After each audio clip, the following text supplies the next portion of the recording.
Hello students, let's see this question. Here we have find the measure of each angle of a parallelogram if one of its angle is 30 degree less than the twice the smallest angle.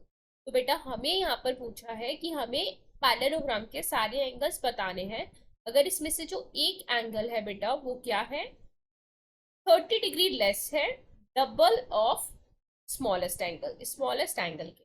ठीक है, तो हमने यहाँ पर ले लिया, हमें पता है बेटा ऑपोजिट एंगल्स तो पैरेललोग्राम के इक्वल होते हैं, तो हमने ले लिया let A B C D या पैरेललोग्राम।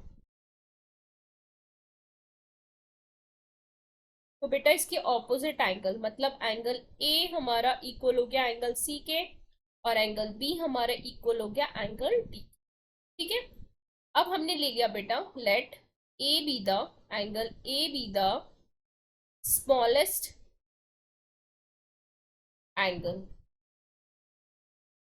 और इसको हमने ले लिया बेटा x। ठीक है, ए हमारा स्मॉलेस्ट एंगल है जो कि है बेटा x और बोला इसमें से एक एंगल, तो बेटा c तो हो नहीं सकता।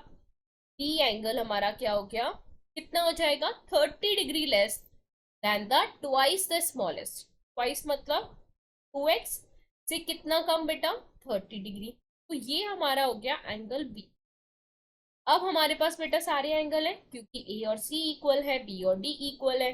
हमें पता है बेटा सारे एंगल्स का सम क्या होता है 360 डिग्री। या तो हम इस तरह से फाइंड कर सकते हैं या फिर बेटा हमें पता है जो एडजेसेंट एंगल्स होते हैं वो सप्लीमेंट्री होते हैं, है ना। As adjacent angles of parallelogram are supplementary, तो बेटा इनका सम कितना हो जाएगा 180 डिग्री ना एडजेसेंट एंगल का। मतलब अगर मैं यहाँ पर देखूं एंगल ए प्लस एंगल कितना आ जाएगा 180 डिग्री। ए कितना है बेटा x और b कितना है 2x minus 30 is equals to 180 degree. बेटा कितना हो जाएगा 3x is equals to 30 degree, उधर जाएगा तो ऐड हो जाएगा, कितना हो गया 210। 3x x की वैल्यू आ जाएगी बेटा 210 डिवाइडेड बाय 3 मतलब कितना आ जाएगा 70 डिग्री।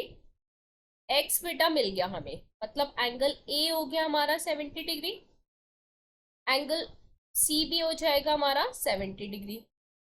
बेटा एंगल b अगर हम देखें twice of 70 degree minus 30 140 minus 30 कितना आया 110 ना। तो बेटा डी भी हमारा कितना हो गया 110 और हम देख भी सकते हैं बेटा ए और बी का सम कितना आ रहा है 180 degree. I hope this question is clear to you. Thank you.